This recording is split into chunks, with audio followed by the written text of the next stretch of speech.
Todo está permitido, pero no todo es provechoso. Todo está permitido, pero no todo es constructivo. Que nadie busque sus propios intereses, sino los del prójimo. Coman de todo lo que se vende en la carnicería, sin preguntar nada por motivos de conciencia. Porque el Señor es la tierra y todo cuando hay en ella. Si algún incrédulo los invita a comer y ustedes aceptan la invitación, coman de todo lo que se les sirva, sin preguntar nada por motivos de conciencia. Ahora bien, si alguien le dice, esto ha sido ofrecido en sacrificio a los ídolos, entonces no lo coman, por consideración al que se lo mencionó. Y por motivos de conciencia, me refiero a la conciencia del otro, no la de ustedes. ¿Por qué se ha de juzgar mi libertad de acuerdo con la conciencia ajena, si con gratitud participo de la comida? ¿Me van a condenar por comer algo por lo cual doy gracias a Dios? En conclusión, ya sea que coman o beban o hagan cualquier otra cosa, háganlo todo para la gloria de Dios. No hagan tropezar a nadie, ni a judíos ni a gentiles, ni a la iglesia de Dios. Hagan como yo, que procuro agradar a todos en todo. No busco mis propios intereses, sino los de los demás, para que sean salvos. Imítenme a mí como yo imito a Dios. Hola a todos y todas, muy buenas tardes ya. Vamos a conversar hoy día acerca de un pasaje un poquito más extenso que lo que leímos, así que les invito a que puedan abrir sus Biblias o prender sus aplicaciones y miremos en forma general a todo el capítulo 10, ¿ya? Leímos solamente desde el 23 en adelante, que es donde nos vamos a concentrar hacia el final, pero de todas maneras quiero invitarles a que podamos mirar todo el pasaje. Y bueno, vamos a hacer una pequeña síntesis acerca de lo que hemos estado viendo hasta ahora.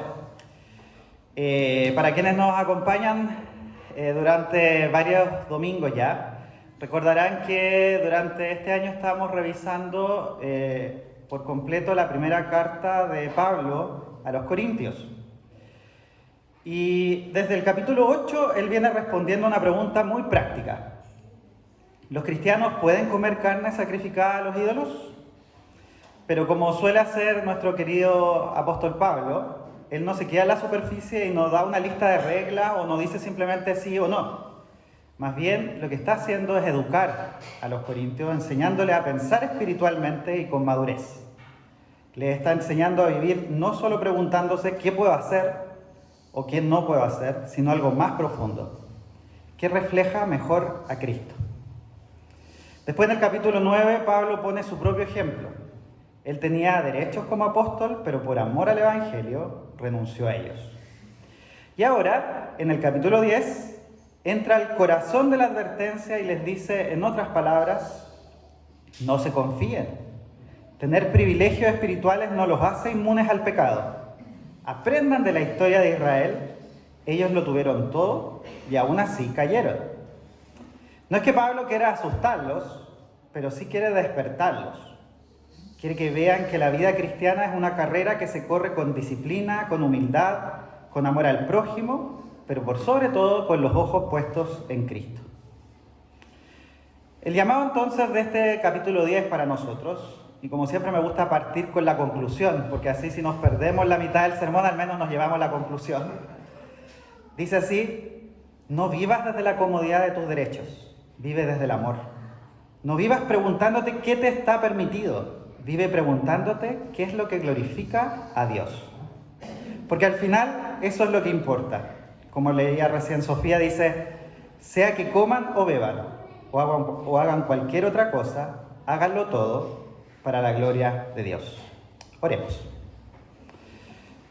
Padre Celestial, gracias nuevamente por un domingo más de vida que nos das.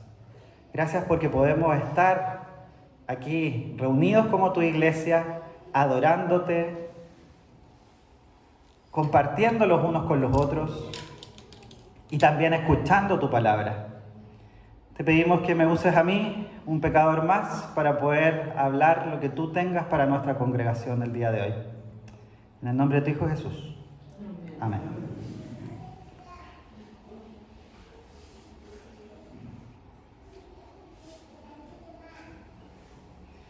Muy bien.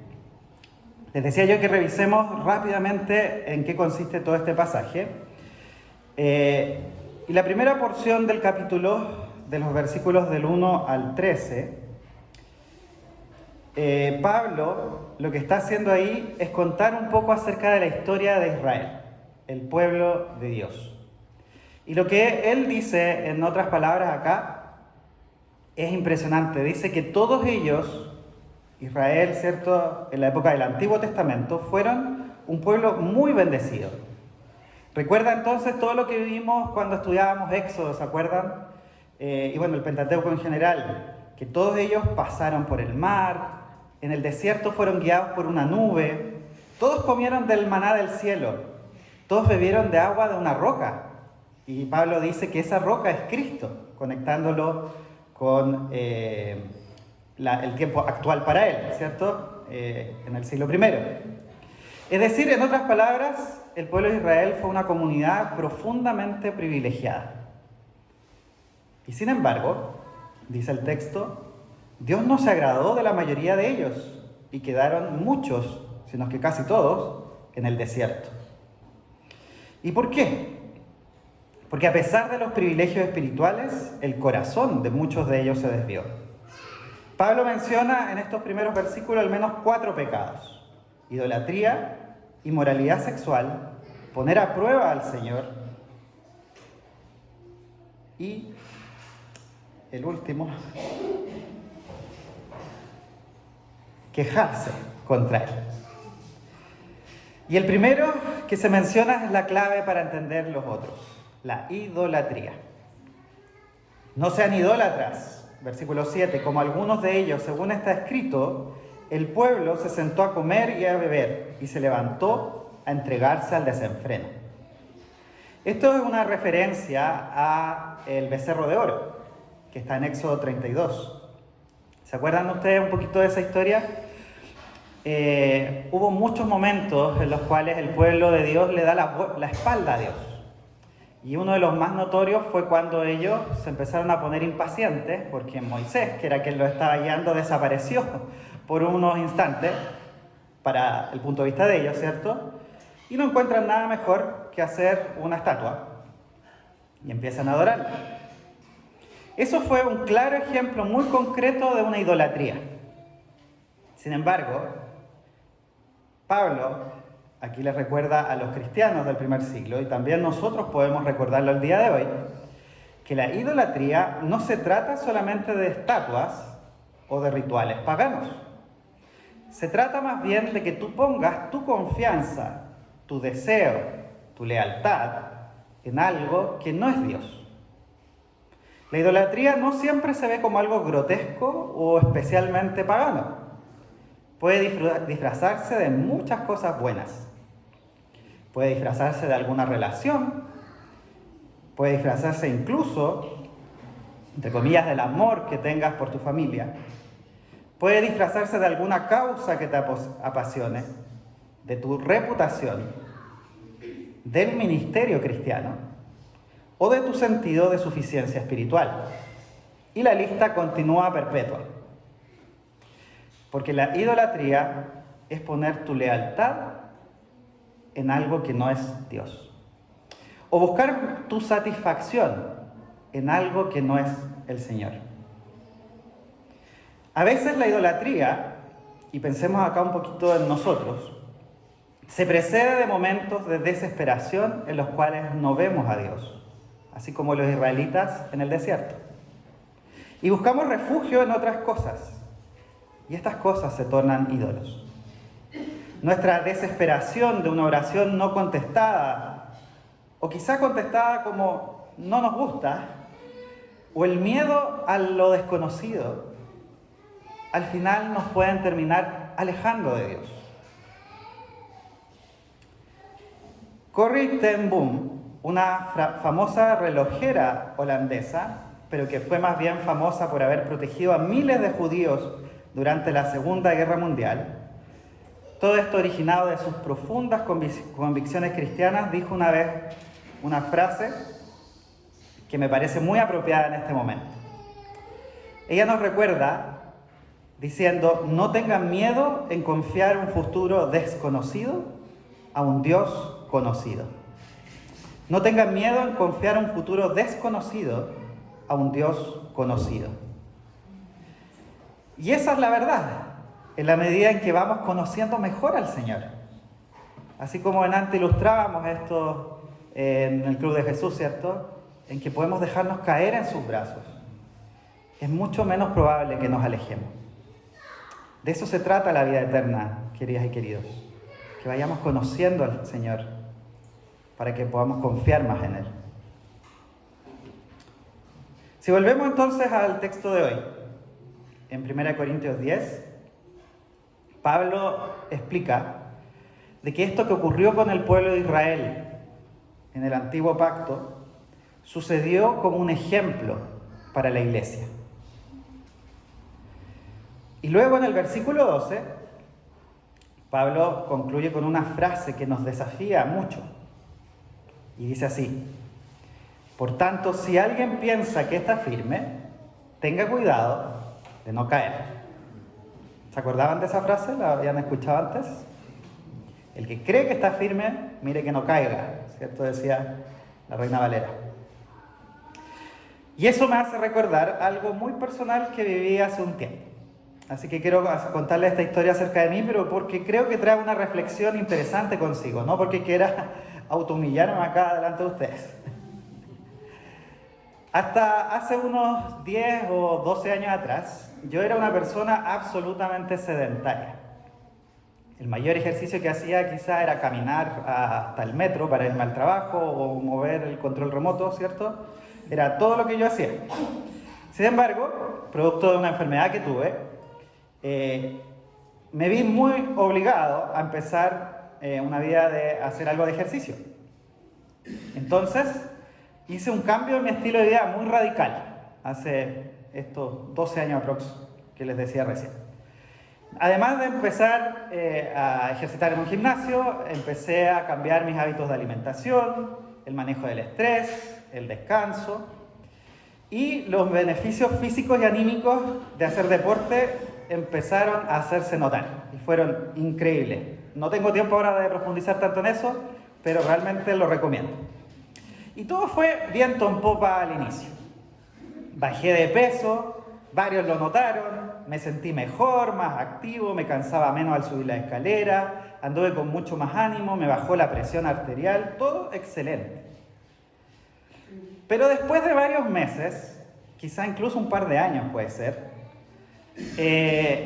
estuve en esta rutina de ir al gimnasio, ya la había adquirido, y pasé varios meses de nuevo sin evaluarme, es decir, sin hacerme este examen que a uno le van haciendo en donde le miren los rollitos, lo pesan y todo eso, no lo había hecho. Y de repente un día dije, ya, lo voy a hacer para ver cómo voy. ¿Y cuál fue mi sorpresa? Mi sorpresa fue no solo que había subido 1,5 kilos de peso, sino que casi todo eso que subí era pura grasa.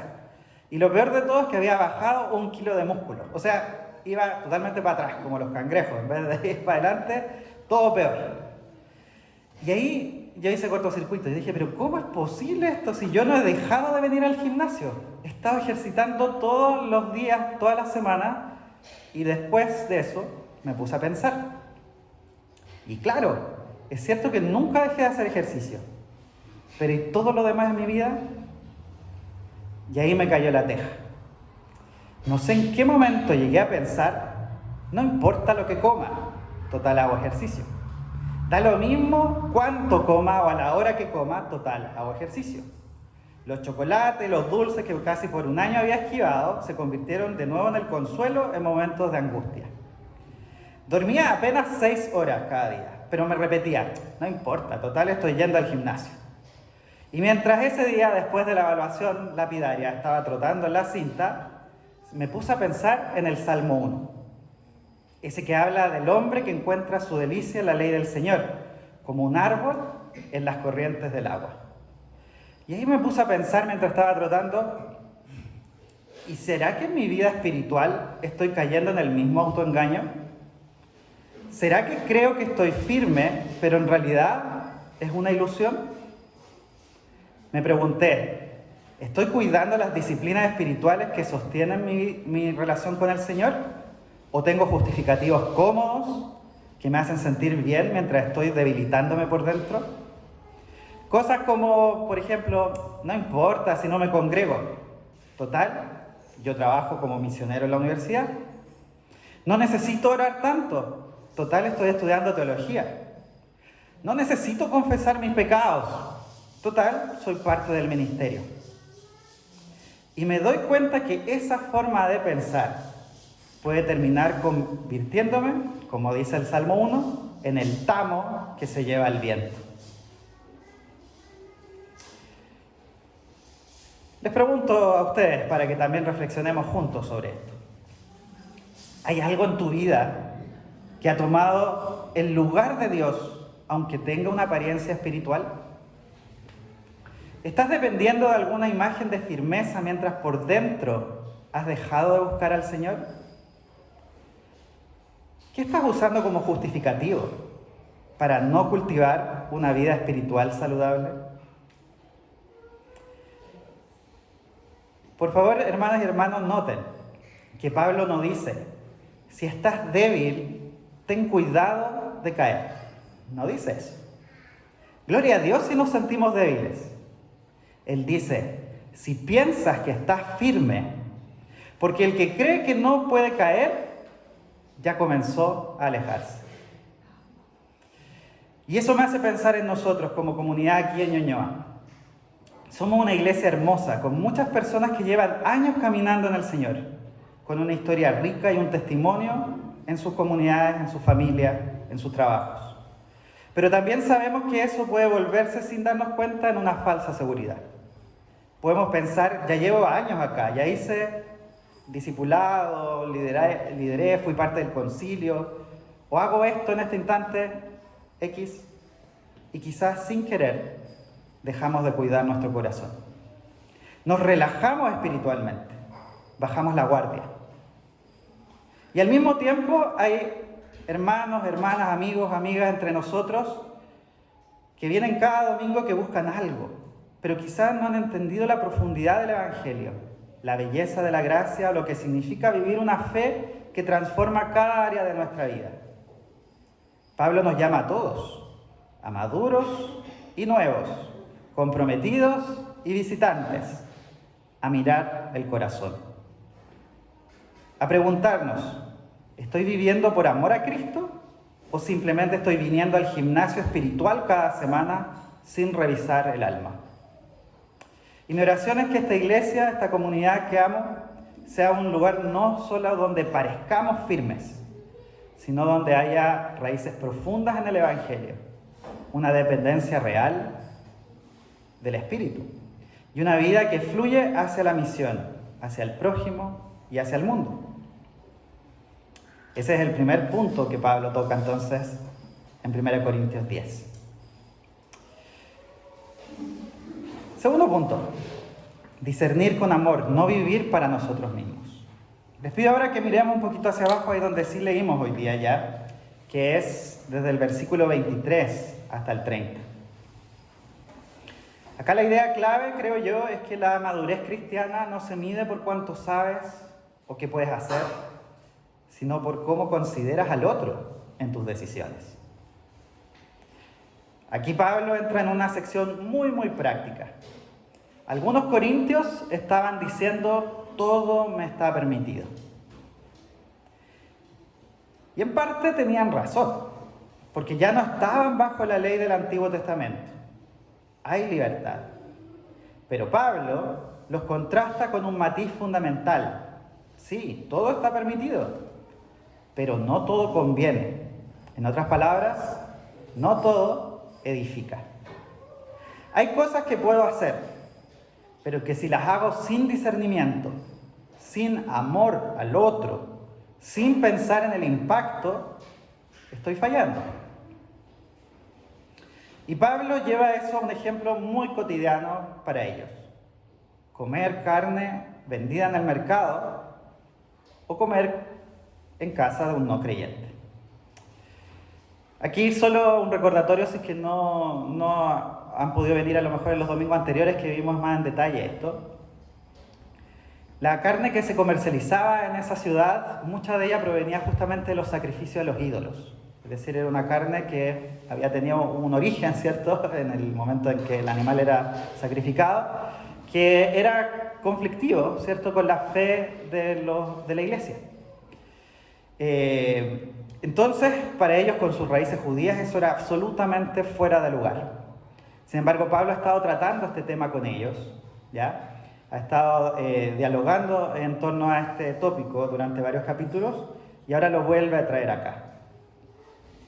El resumen básico de esto es que no hay un problema intrínseco en comer esa carne, ¿ya? No es que esa carne en particular algo le provoca a uno que lo destruye espiritual o físicamente, no va por ahí el tema. Sin embargo, acá Pablo coloca un elemento adicional a lo que ha estado hablando. Dice, si alguien te dice que esa carne fue sacrificada a los ídolos, no la comas, pero no por ti, sino por tu conciencia hacia el otro. Si ese otro te hace esa mención, es porque quizá ahí también hay algo que le produce incomodidad a esa otra persona.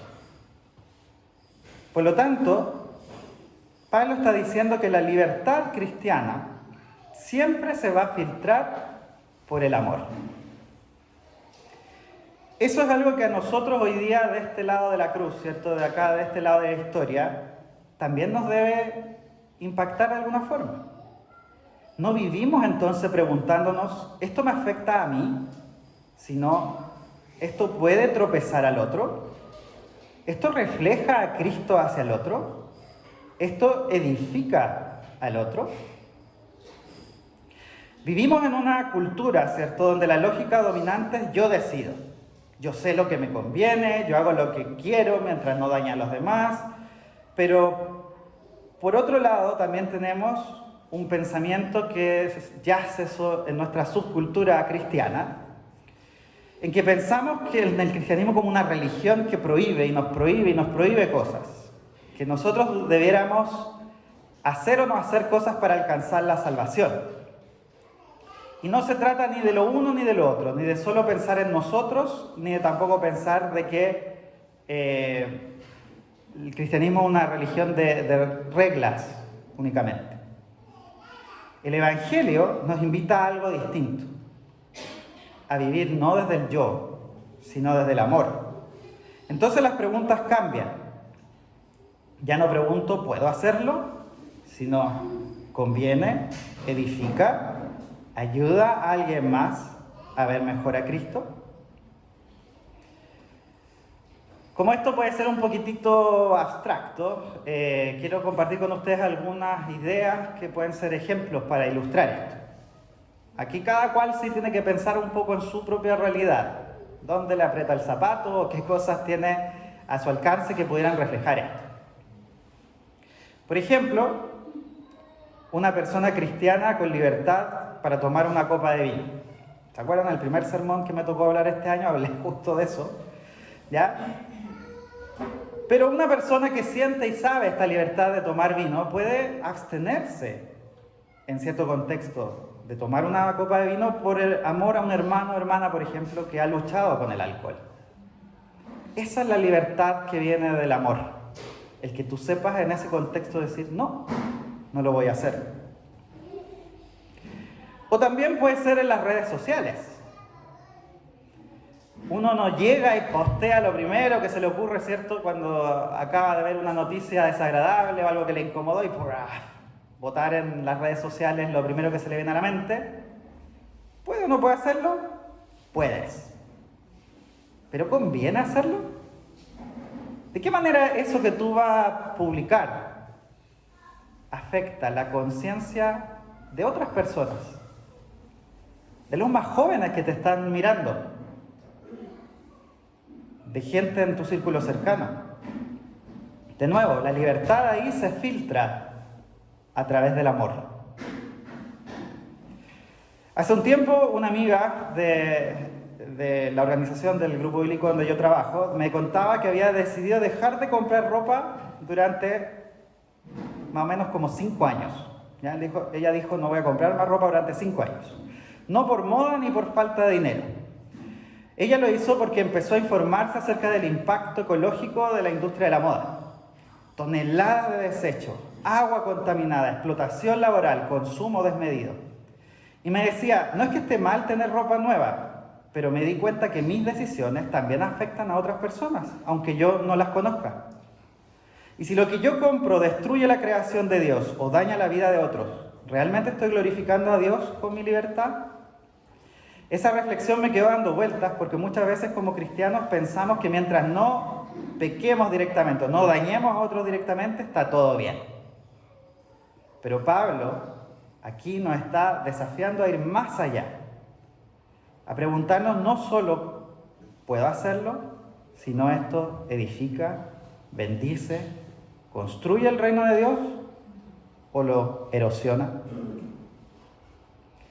Yo les animo a que cada uno de nosotros hagamos este ejercicio de pensar nuestras decisiones, ¿a quién están impactando directamente? O tal vez indirectamente. ¿Qué cosas son las que nosotros podemos hacer y tenemos libertad para hacerlas, pero también a veces conviene que digamos que no? Más allá de tener este temor de que lo que estoy haciendo es pecado, de que me va a alejar de Dios, que obviamente hay cosas así que definitivamente no hay que hacer. Pero cuando hay libertad, ¿cómo tomamos la decisión? ¿Tus decisiones diarias consideran el bien del otro?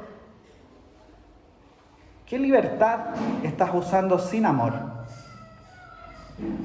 ¿Tu forma de hablar, de consumir, de actuar, está edificando o está dividiendo? ¿Tienes el valor de renunciar a algo bueno si eso ayuda a otro a crecer? ¿Cómo se vería tu vida si cada decisión pasara por el filtro del amor?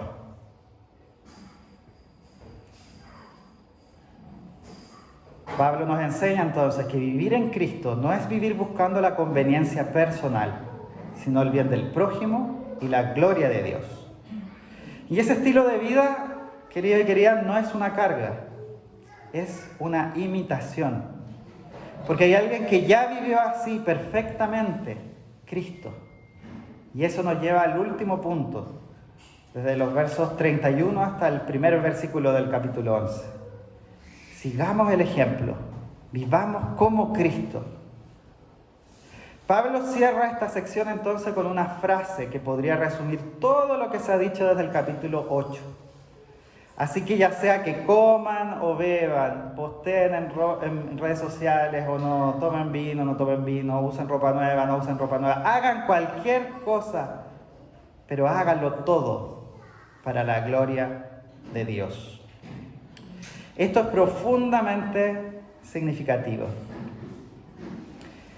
Pablo está hablando de decisiones aparentemente cotidianas que en ciertos contextos pueden tener un trasfondo espiritual muy serio. Por eso él dice, hagan todo para la gloria de Dios. Porque incluso en lo más cotidiano podemos reflejar al Dios que servimos. O también podemos negarlo. No sean motivo de tropiezo, así como yo también trato de agradar a todos en todo, no buscando mi propio beneficio, sino el de muchos para que sean salvos. Y en el capítulo 11:1 dice, sed imitadores de mí, como yo lo soy de Cristo. Pablo no está pidiendo algo que él no viva. Y lo que él vive no lo hace por ego, sino porque Cristo lo vivió primero. Jesús, recordemos, no buscó su propio beneficio. No vino a exigir lo que le correspondía, sino a entregarse por nosotros. No se aferró a su condición divina, sino que se hizo siervo. Y Pablo aprendió a vivir así. Y nos invita a lo mismo. Vive como Jesús.